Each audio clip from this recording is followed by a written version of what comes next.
Hey, Tolkien Poppers. This episode is sponsored by Theology Beer Camp 2026. And Theology Beer Camp is just an awesome place where philosophers, theologians, and various types of pop culture nerds have been meeting on a yearly basis. And it is an awesome event organized by Trip Fuller from Homebrewed Christianity. And if you have heard me on the podcast or been a part of the Tolkien Heads class or even seen some of my writing, you know that bringing together niche philosophy, theology, and Tolkien is part of my whole thing. And that will be present at Theology Beer Camp too. So there'll be links in the show note, but get your tickets for Theology Beer Camp 2026. It will be in Kansas City, Missouri on October 8th through October 10th. Hope to see you there.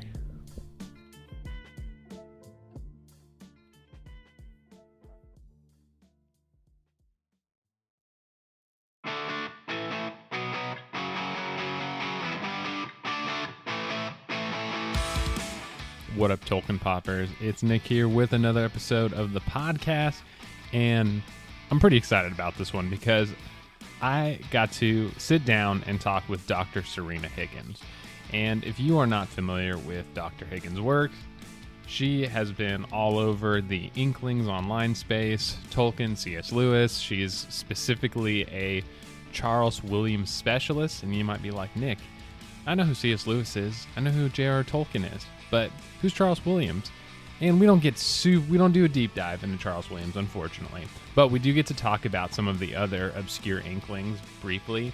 But Dr. Sørina Higgins is the literary modernist scholar. She is a Inkling scholar. She is a writing coach. She's an editor. And she just does all the things. She's got a Substack. She's got a podcast, which I will have links to everything that she has in the show notes. But in this episode, we specifically talk about how Tolkien, C.S. Lewis, and the Inklings' words impact our culture today, and even how people utilize the words of the Inklings to influence various aspects of culture, whether it is movies, TV, books, politics, religion, and we get into all that throughout this conversation. And Sørina, Dr. Higgins gives just some really insightful commentary and expertise into these areas. So I'll stop yapping, but you should check out Sørina's work, and I hope that you enjoy this conversation. I will talk to you later. Peace.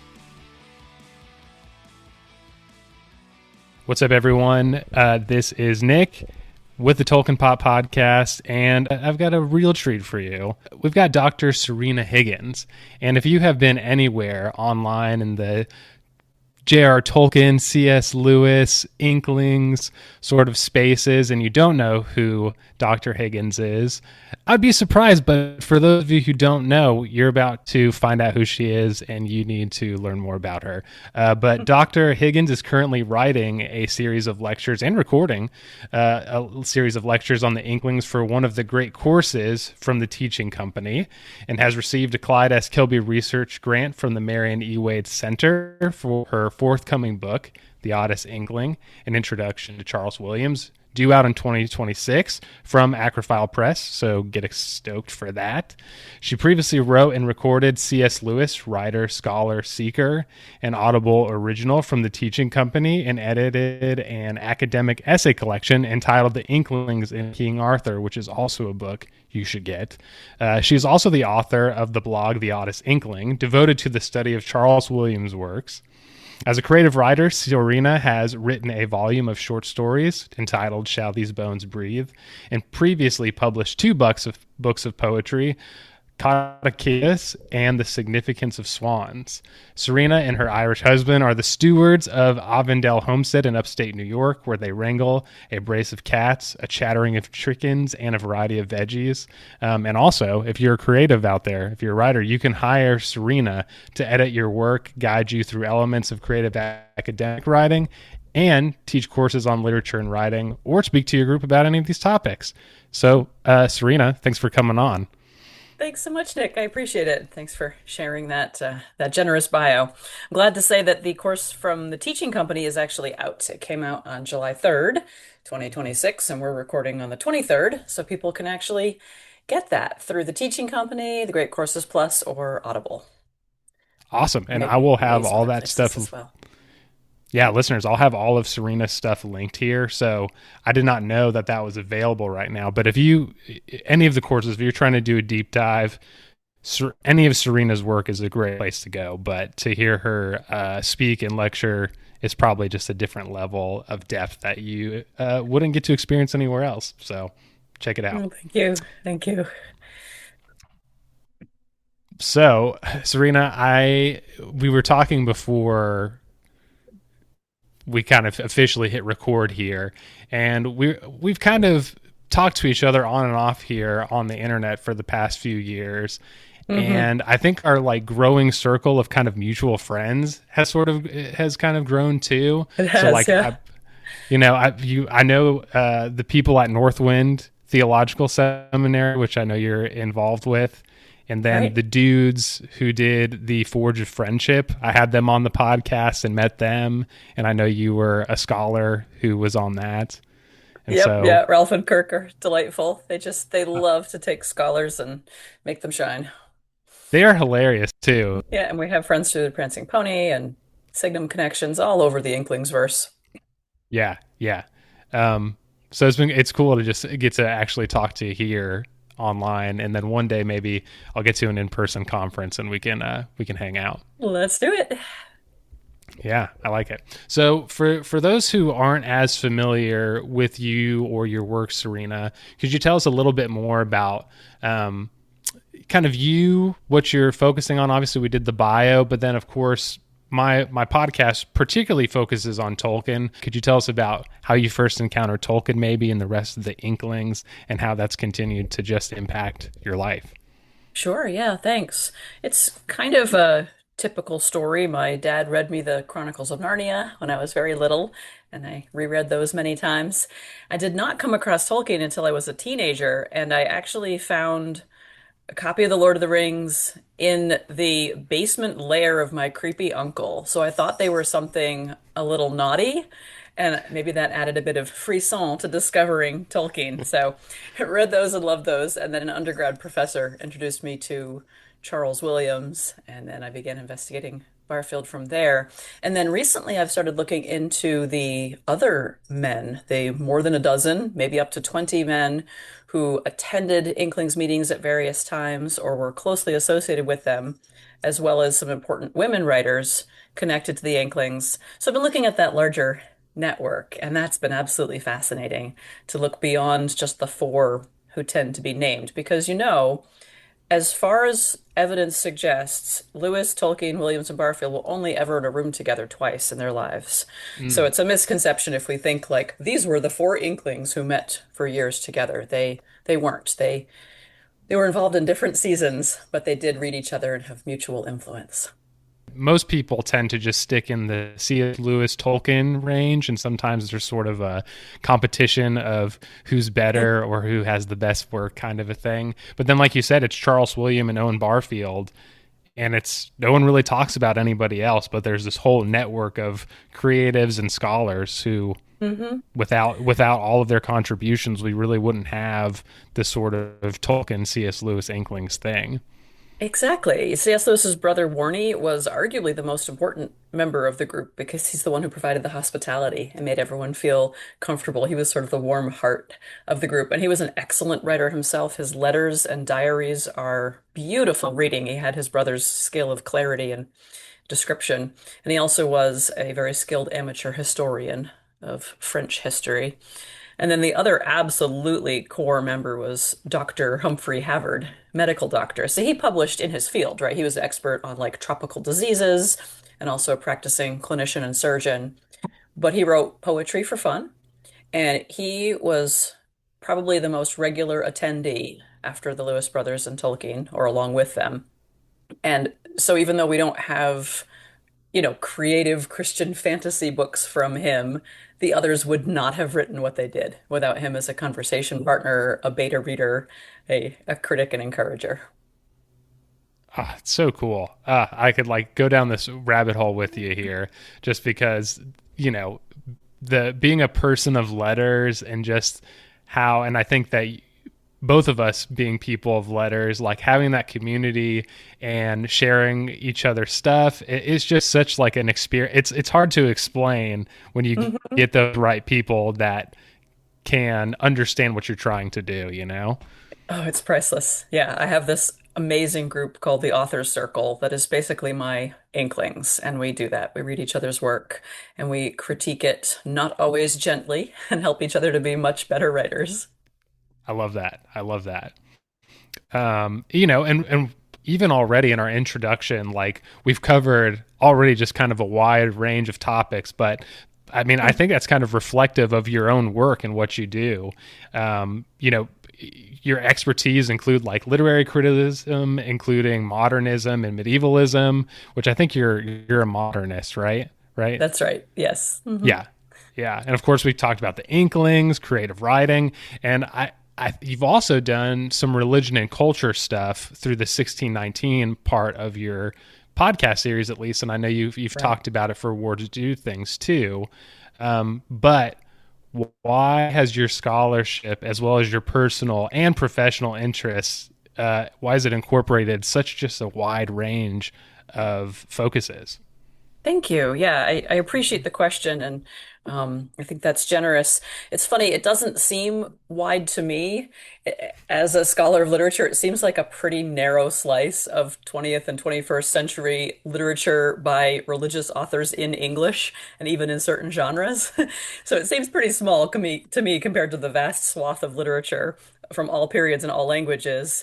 Um, then, as a professional, like my dissertation was on magic in modernist theater. So it was very narrow. It was just for particular writers and how they practiced ceremonial magic and it influenced their plays. So it wasn't an Inklings study, although Charles Williams got a chapter.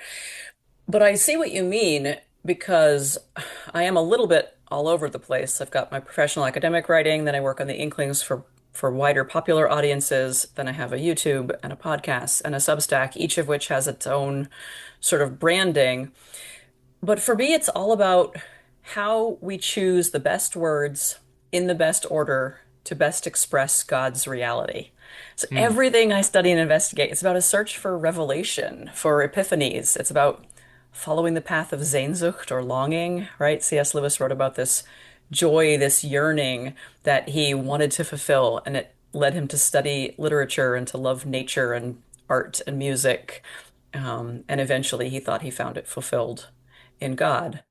So I study them, the Inklings in that search. I study people like William Butler Yeats, Aleister Crowley, Florence Farr. They're doing the same thing, but they're using a different religious path. They're using the esoteric, the hermetic, the occult to explore that same path. And then my own poetry and short stories are that same search for accurate writing that explores unexpected revelations, if that makes sense. Now, my recent turn to public intellectual work on politics and religion was not something that I particularly wanted to pursue. It's catalyzed by the urgency of the historical moment that we're in. I feel this ethical obligation to try to call people to listen to one another, to see each other as human beings made in the image of God. I mean, I keep saying this, and I'm not actually joking, even though it's a great aggrandizement. I say I'm trying to prevent civil war with my Hmm. public work, and obviously, I'm only reaching thousands of people, not tens or hundreds of thousands of people. But every time I have an interaction in these public intellectual spaces, that's what I'm trying to do. I'm trying to show people that those they say are their existential enemies are fellow creatures made in the image of God. So it's still all the same work. Everything I've just described. It's like, why do people believe weird things? How do our beliefs influence the literature we read and write, and vice versa? How do the words we use affect how we act, how others see us, how others respond, and how can our words cause or prevent harm? So that's kind of how it all hangs together in my mind. Oh, I love that. I appreciate you sharing that about kind of bringing all those things together and even your motivations behind that. And Yeah. as somebody who's also a Christian, I come from a Wesleyan tradition. And so understanding things like culture and writing and just the daily activities we do as a sort of like means of grace is sort of the Mm, Wesleyan way to articulate that, to say, like, even our conversation, God reveals God's self in these moments, right? Even if we hmm don't see them. Um, and I hmm think about, and the other thing I think about too is sort of back to the literature and how you were like, it doesn't feel as broad sometimes. It really just feels like it's part of what you're doing. Um, Yeah. and I know that you did some work in like biblical interpretation, correct? Like you went to school for some of that as well, right? Oh, I just have a 1 year undergrad certificate in biblical studies. So that's all I can claim for theological training. And it was unfortunately, it was a white Christian nationalist, patriarchal Zionist institution. So I would have to sort of distance myself from a lot of what I absorbed there. Fair enough. I grew up in conservative evangelicalism in the same type of environment. Um, and one of the things that I'm thankful for is that the tools that I received from sort of my education, I have a religion education background, is that I was able Hmm to take some of those tools and bring them into my own work that had gotten me out of that sort of thing. Good. But I almost feel like those like exegesis hermeneutics in hmm literature sort of are easy conversation partners, that I feel like kind Yes, of are in kind of on separate walls sometimes, you're right. Yeah, I will say that the people who trained me at that Bible Institute really did love the written word, and they did extend that love to literature as well as scripture. I taught there after my master's degree, and actually got to teach courses in like Christian classics, which is sort of a big swath of European and American literary history. And I will say that there was a great respect for, well, what is written here? What is written on the page? Where did these words come from? Sometimes there were cultural assumptions that led people to miss extremely important things the text was saying. But at least it then laid that foundation that when I studied the Inklings and then later when I studied these British and Irish modernists, there is sort of a through line there of loving the words, respecting the literature of earlier ages, and avoiding chronological snobbery. Not thinking that an idea is better simply because it's newer. And actually, some of the authors we're talking about today thought that there was a great decline, that ideas were probably better if they were older. Tolkien sort of believed in this great decline. Barfield had a different and more complicated idea of the evolution of consciousness. But Tolkien's was a bit of a decline from a golden age. Yeah, yeah. I mean, this is kind of going a little further this way, but for Hmm. you, as you've studied them, like, do you feel like in your own work that there is sort of a momentum that we can like bring about sort of better art, better human relationships, or do you think it's one of those things that we try the best we can and just kind of hope that in the end it'll work out in the way that God wants it to? I do not think there is a trajectory from worse to better in human history, either in human rights overall, although there may be in specific areas, or in literature overall, or in intelligence. No, I do not think we are just getting better all the time. I think individual subcultures get better at some things and worse at others, and we invent better scientific, technological, and medical approaches, and we lose some other skills. And we might make advances in women's rights, we might lose them in areas for other populations, like immigrants' rights, for instance. So, no, I don't think the human race is just getting better all the time. Yeah, no, I think I'm in the same boat as you. I'm probably more of like a postmodernist in the sense of like we've we've done all the things that promised, ethical and beautiful sort of civilized certainty, and now we Hmm. clearly need to reevaluate and try to And I find where think the that meaning is. each big empire inflates itself to a certain point and then comes crashing down in utter disaster, destroying many lives and harming many people in the process. So I certainly do not think that any one individual culture or empire is improving. Yeah. Yeah, yeah. Well, I appreciate you kind of going down that rabbit trail. I think these conversations are, in sort of reflective of what the Inklings were wrestling with, at least in Yes. part in some of their writings and their fictions. I mean, if we're just sticking with Tolkien, I mean, you can, and people have just done all sorts of political commentary from when it was written until today, right? Um, Yep. but I think one of the things that's interesting about the Inklings is that they just dabbled in so many different disciplines and topics and conversations, even if they didn't do it professionally. But you think that the Inklings, like they're sort of wandering in between all these topics and disciplines, and of course, like sometimes even hyper focusing on these things for a little bit of time, doing like meticulous niggling. Like, do you think that this primarily like hindered or fueled their accomplishments, and why? Yeah. I think the answer is probably different for each of them. Lewis seems to have been able to see big pictures and draw connections really well. So I don't think the fact that he studied ancient philosophy and then medieval literature and then modern literature, I don't think that hindered him at all. I think he had the capacious brain to draw those connections. Tolkien, again, sorry to be contrary, I don't see him as dabbling in a variety of disciplines and interests. I see him as like super focused. Because Mm, again, as a literary scholar, I mean, I don't know 1% of what there is to know about even British literature, right? And I'm one of the most ridiculously overeducated people in that field, and I don't know anything compared to the vast swath.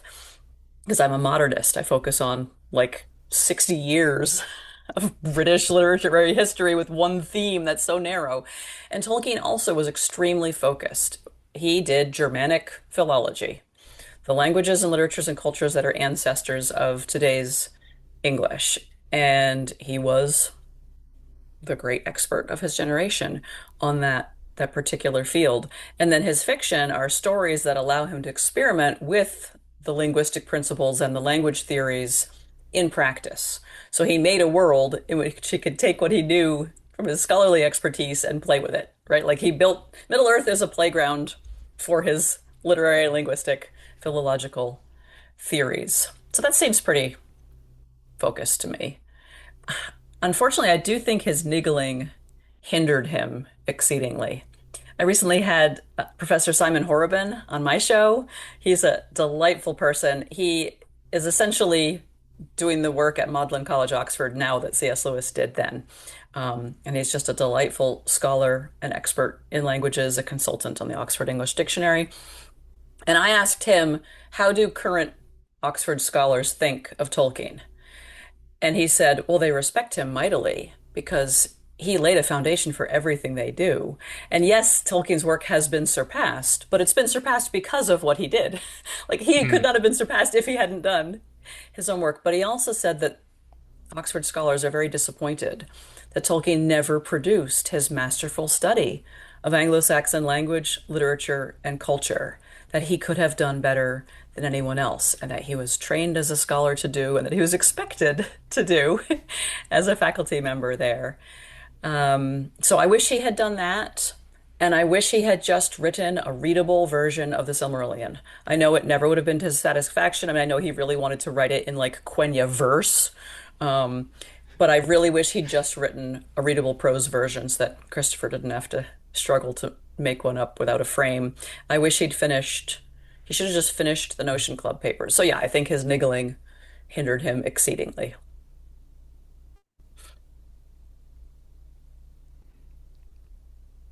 yeah, it's one of those where you it's I'm trying to process kind of what you said because I definitely agree with you, and I think what has happened, the way what Tolkien has become sort of in the cultural conversation, no matter what area of the culture you dabble in, and especially if you just read like on fairy stories, Tolkien feels like he just does everything, right? So many people are like, Hmm. oh, he had the Summa Theologica, so he was talking about, commenting on Thomas Aquinas, and he's talking about the origins of myth and folk tales. Yeah. And now he's talking about, the eucatastrophe and the nature of like what does a theological anthropology look like. Um, Hmm. but like you said, his focus in his day job, really sort of kept him in that lane, and his fiction and niggling, uh, I guess, kept him from doing the most he could in his particular field. And what you've just described, we've described his capacious reading and his grasp of theology, philosophy, history, literature, right? It seems vast, but one could do that before the internet if one Mm, just focused on European culture as a unified body and focused on a particular canon that had been curated across the years. Like I'm not demeaning his accomplishment. It's massive, and few people today have as much in their heads as he did. It is no longer possible to do that with the internet, and many thinkers are questioning the value of choosing of mastering just this one curated line of tradition. Now, I think it's great to focus on that one curated line of tradition or another one. I think it's wonderful to be grounded in a tradition, but I don't think it has to be that one that came down through the European great books tradition. I think there's riches to be had in every tradition. And so therefore, we're going to be far more scattered today. And it doesn't look like we have just this like sort of the symbolic world view of the universe, like the Richard Roland, Jonathan Pageau doing this beautiful job of saying history is one story and everything fits into it. A lot of us don't see it that way. We see it more fragmented, for better and for worse. yeah. It's one of those things that I think where a lot of people in general are wrestling with. There's this sort of move towards interdisciplinary, integration of different departments and workplaces and research. And then, of course, there's pushback against that because of sort of the 20th century, at least the early part, and even the 19th century of constructing these sort of boxes of traditions. And then, of course, claiming that they're universalization. And like you Hmm. said, I think we're almost like at sea. Um, yeah, and I'll tie this into the next question here. Hmm. But because you've got years of experience with researching various inklings and of course literature, and then of course editing and writing, and even in coaching experience too, like how can we take inspiration from Tolkien and company? Um, like, how does Tolkien and the other Inklings' lives and writings help others in their own endeavors, Hmm. and bring it back to the more kind of deeper stuff we've talked about? Like, how can they be helpful for even wrestling with those big Yeah. questions about traditions and culture and religion, etc.? Yeah, nice. That's well framed. Yeah, maybe we'll talk about it from sort of a writing technical point of view and then a broader spiritual point of view. Well, I have a workshop I teach on reading and writing like an inkling, so folks can take that. Yeah. I offer that through Northwind Seminary, which you mentioned. And there's so many things I admire about the ways they read texts and the ways they wrote texts. Some of the big ones are respect for old literature. I've already mentioned that. Admiration for previous thinkers and an absence of chronological snobbery. I think that's extremely important. There, there is a natural tendency to think that a later idea supplants an earlier one and to value something because of its newness. But most of these inklings, most of these professors of medieval Renaissance literature, historians, philosophers, didn't do that. They may have gone along with T.S. Eliot, who said, We know so much more than the ancients, but they are what we know. Mm. Um, and so they really respected and valued literature or religious texts or historical documents written in older times. Another thing that I really admire that I've already alluded to is their close attention to the words themselves. Several of these men were philologists, and that's sort of a combination of what we now consider linguistics and literary and cultural studies, or put it the other way around. Linguistics and literary cultural studies have sort of broken apart from the larger field that was philology. So they could take a word in English and trace it back to its origins, and along the way, see all the different things that it meant, see what it would have evoked, the connotations it had, whether it had class associations or spiritual overtones or emotional resonances. And largely because of that, their own writing at its best can be extremely clear and evocative. They they knew what images, sensory descriptions, and musical effects each word conjures up, even unconsciously, in a reader. And so they knew how to do that intentionally. Now, as a teacher and a coach of writing right now, I would say the most common weakness that I see is the mixed metaphor, because these days we tend not to pay attention to the words themselves. We think of them as mere empty containers for conveying content. And so we Mm. forget that almost all words have a concrete background to them. I just did that. I just mixed a metaphor, a concrete background, right? I should have probably said a Yeah. concrete foundation, right? But because I wasn't thinking of background as a physical word, I was thinking of it as only an abstract. Therefore, I mixed it. They wouldn't do that. They would hear the word concrete and they would immediately think of the physical object, cement. And they would hear the word background or foundation, and they would think of a background as like in a painting or on a stage, and they would think of foundation as below a building. And they would then choose the one that does not clash, the one that creates a consistent image. So that's one of the reasons that the Inklings writing, as I say, at its best, can be so clear, vivid, and memorable, especially C.S. Lewis. He was an expert of the apt analogy. Williams is harder to follow in that regard because he uses words idiosyncratically, but he's still a master of evoking a certain visual impression or a certain emotional state. And of course, Tolkien is just one of the world's greatest at taking a word and digging so deeply into it and then making other words from it, making names from it, people's names, place names, and then they're full of rich meaning.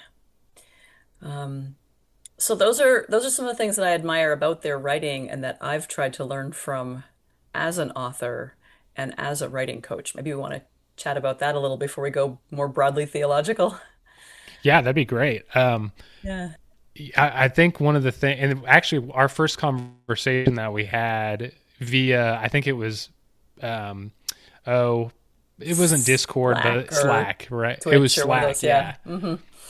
When we were at the online Prancing Pony Moot during COVID, I remember us chatting about how Tolkien was really wrestling with Beowulf and trying to fill in those asterisk realities, language as Yes. well as stories.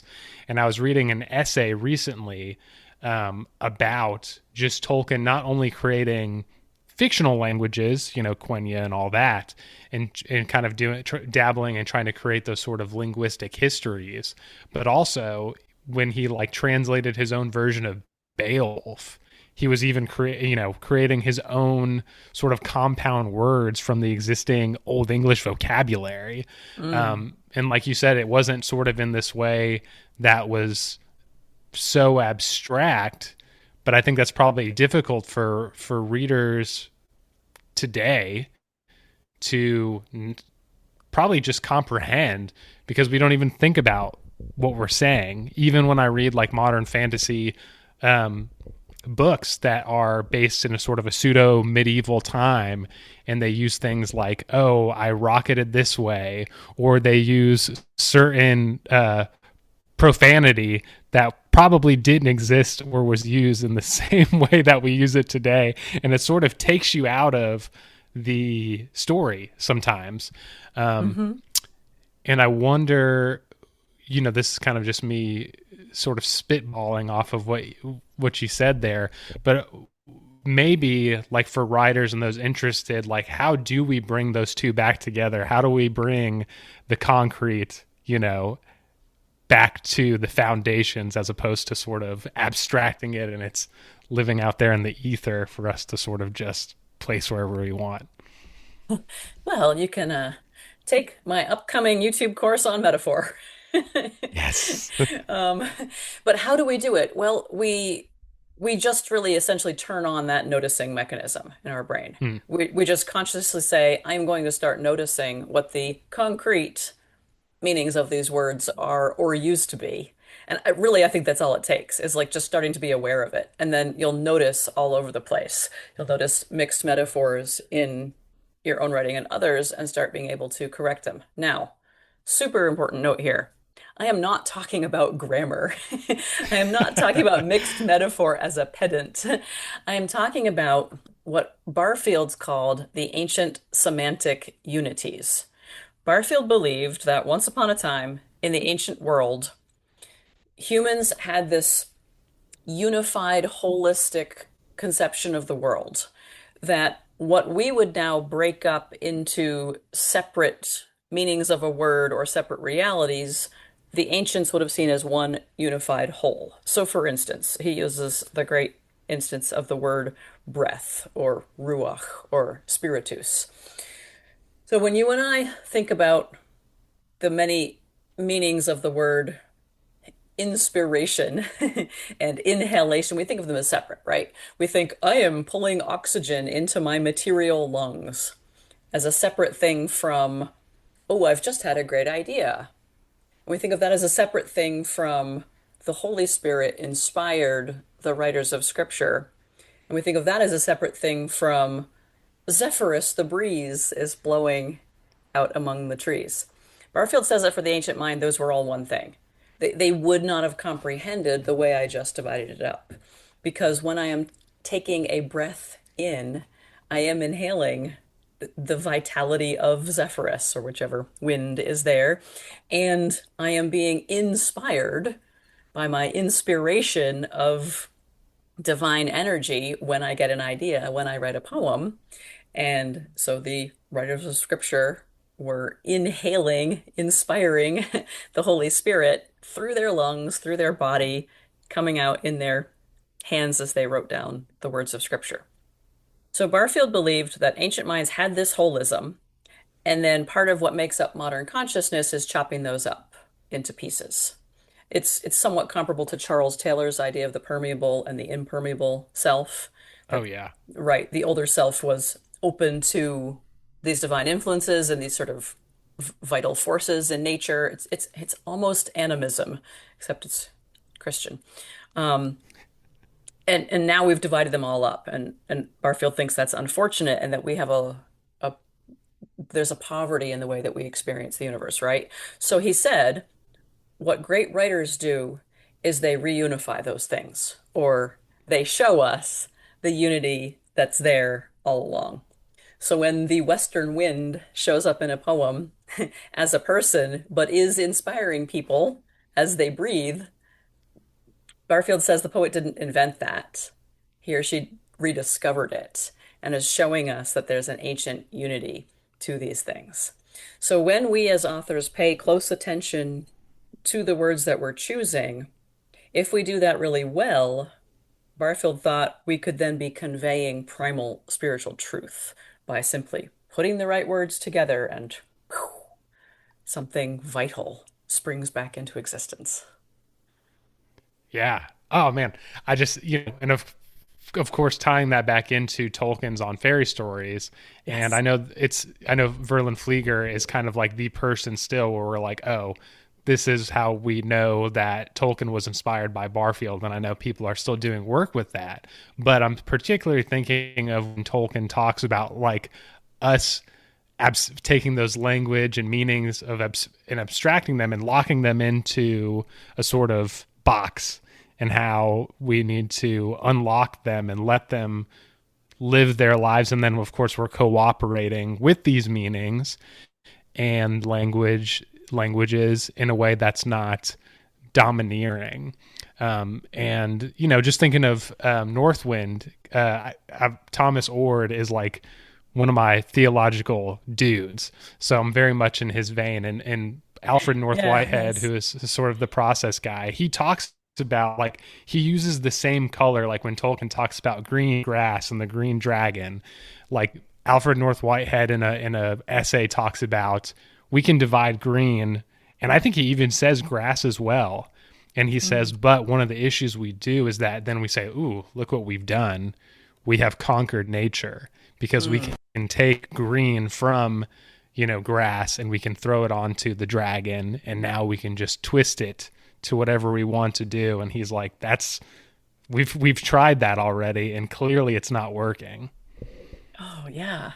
This was a fundamental disagreement that C.S. Lewis had with T.S. Eliot and with sort of high modernism in general, is that Lewis believed there were good and healthy and natural emotional responses to aesthetic stimuli, and especially those would come out in the similes and the metaphors that we use. And so he hated something like the evening is spread out across the sky like a patient etherized upon a table, because he believed it was actually an immoral comparison to make, because it violates the natural ways that our souls are supposed to respond to the beauty of a sunset.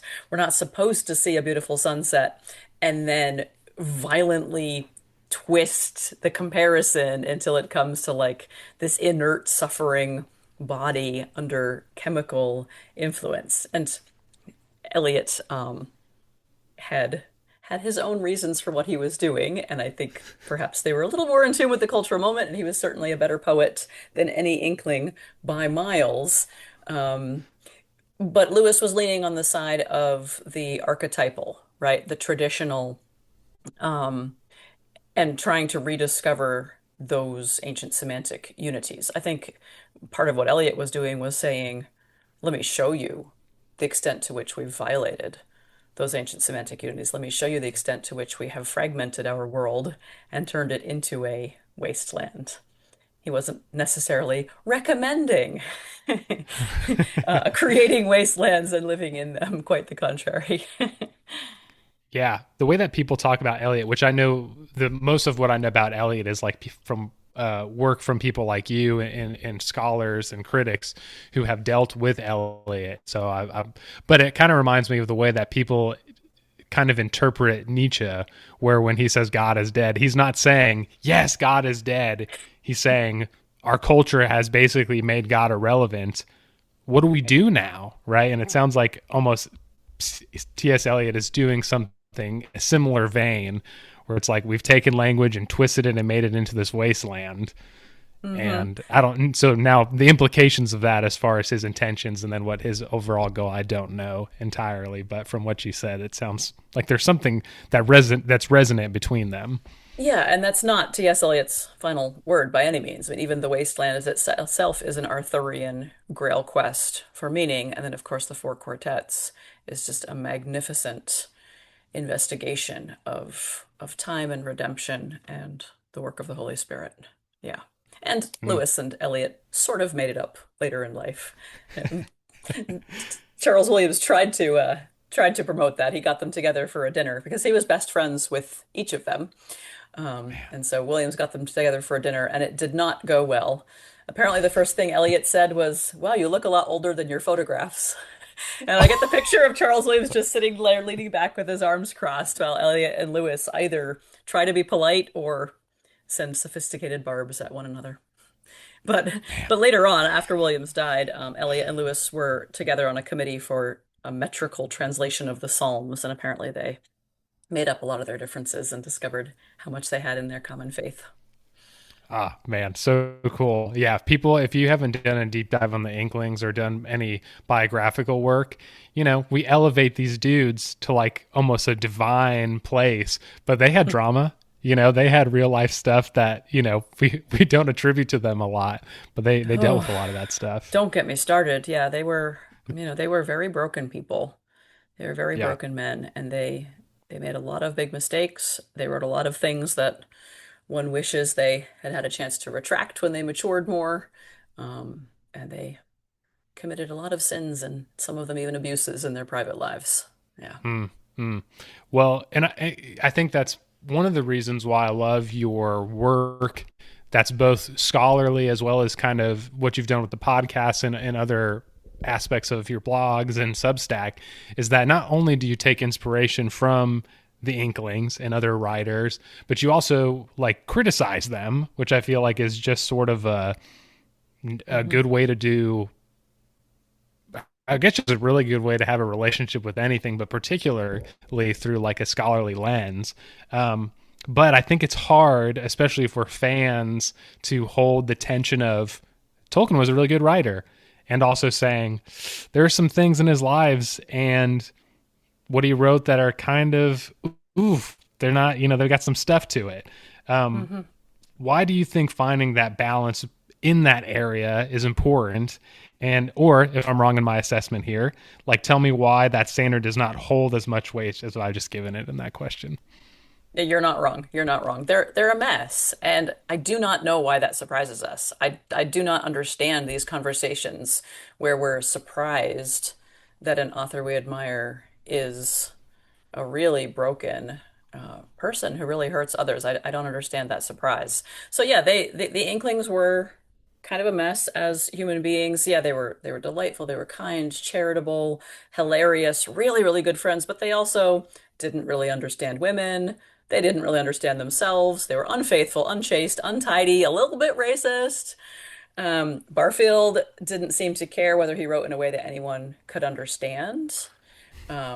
Williams committed abuse against some of these disciples who followed him around. Um, C.S. Lewis came to see gender relations a whole lot better towards the end of his life through his own extremely interesting marriage. And I wish he'd had years to go back and rewrite everything. And even so, there are lots of there are lots of opinions attributed to C.S. Lewis that are not accurate. There are things of concern in that hideous strength, but not really the ones that people attribute to it. For Mm, instance, I am a little concerned when I meet people who devote their entire lives to reading Tolkien and nothing else and let him form their whole worldview because no human being can carry the burden of that. I think we should read everybody else. If we need good fantasy, I think we should read Tolkien and Ursula K. Le Guin, Madeleine L'Engle. If we need good poetry, read almost anybody else. Read Yeats, Eliot, Malcolm Guite, Edna St. Vincent Millay. You know what I mean? Like because people are so flawed and because we each have our limited set of ideas, I think it's extremely important to feast from the great banquet of literature from so many traditions. I mean, I'm only doing so much work on the Inklings now because it takes over a decade to master a field, and I chose them at a formative moment in my education and then had to sort of stick with them, and now I need to share what I've learned. And I have about a half a dozen books on the Inklings in my system, and then I hope that I'm still alive and have my brains and can move on to another field because there's so much more. There's so much more to do, and there's so much more to love. I think of I see the meme pop up all the time where it has the text and it said, "I'm begging Christians out there. There is more fiction out there than Tolkien and C.S. Lewis. I'm begging Yes, you to read something else." please. That's Yeah. important.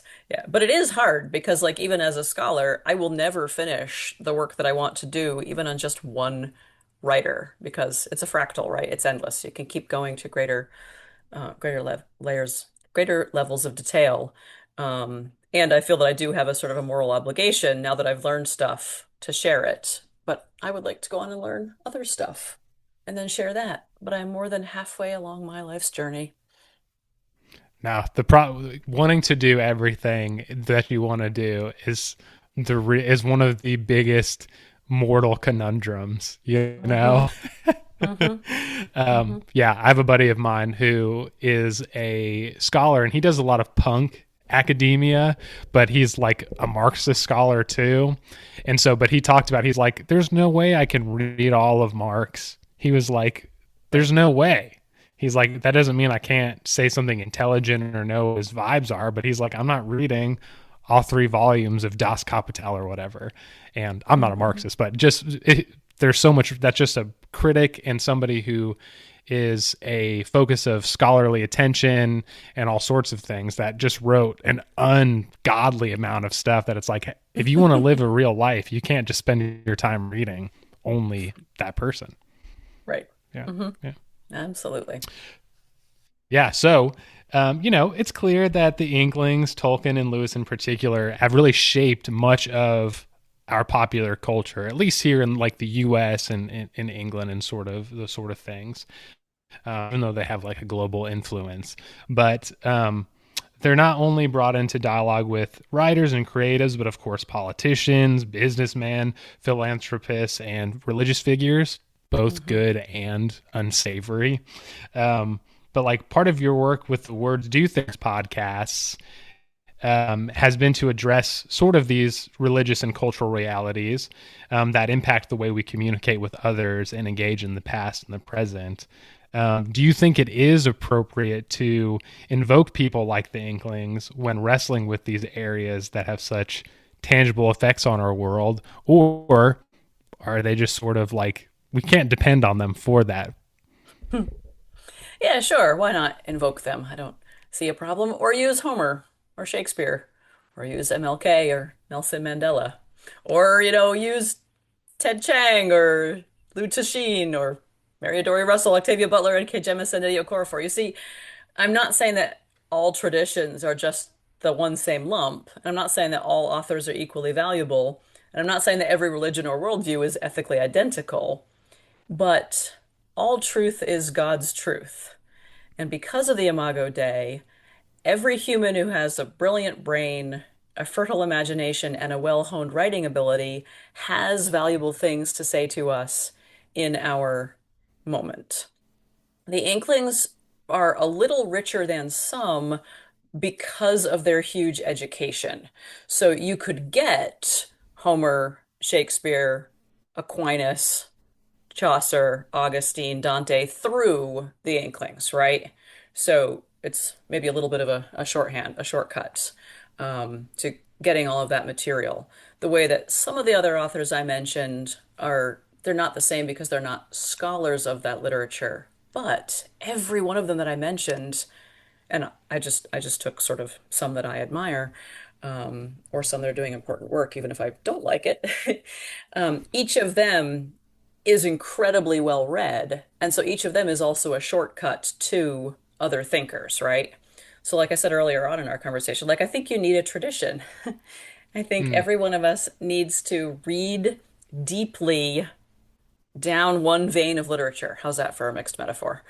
Um, or let's use one that's slightly less mixed. Like, let's say that each writer or each book even is a leaf on a tree, right?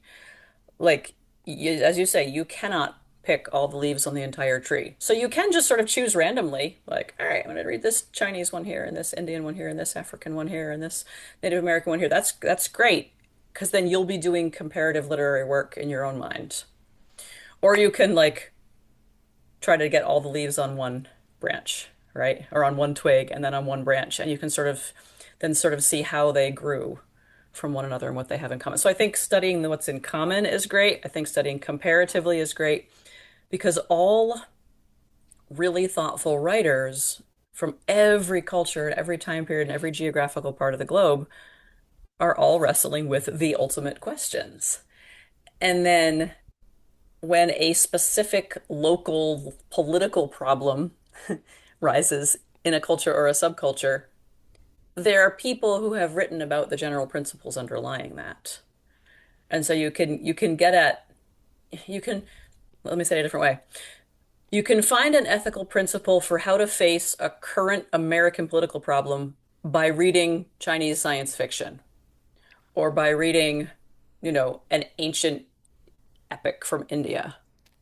So you can still find philosophical, spiritual, and human principles that you can use to address this particular moment. So I think the Inklings are a great one to do that. I just don't think they should be anybody's only point of contact. Well said. I loved everything that you said there. It's just as somebody who also loves to dabble in global literature and seeing how they all have something to say to our current moment, and trying to find the balance of planting your feet somewhere is really, really difficult. But I think it's such a worthy endeavor. And for somebody like you to guide people and to offer your expertise, I think is just awesome. So I appreciate you taking the time to be on here and also the work that you do. So, Oh, thank you very much. Thank you so much. Appreciate that. yeah, yeah. So, Serena, wrapping up here, I'll have links to everything in the show notes, but where can people find on the internet? And then, of course, what projects might be coming up, and just where do you want to point people to? Oh, thanks. I mean, I'm a little hard not to bump into on the online spaces somewhere or other. Well, let's see. I mentioned that the great courses on the Inklings has just been released from the teaching company.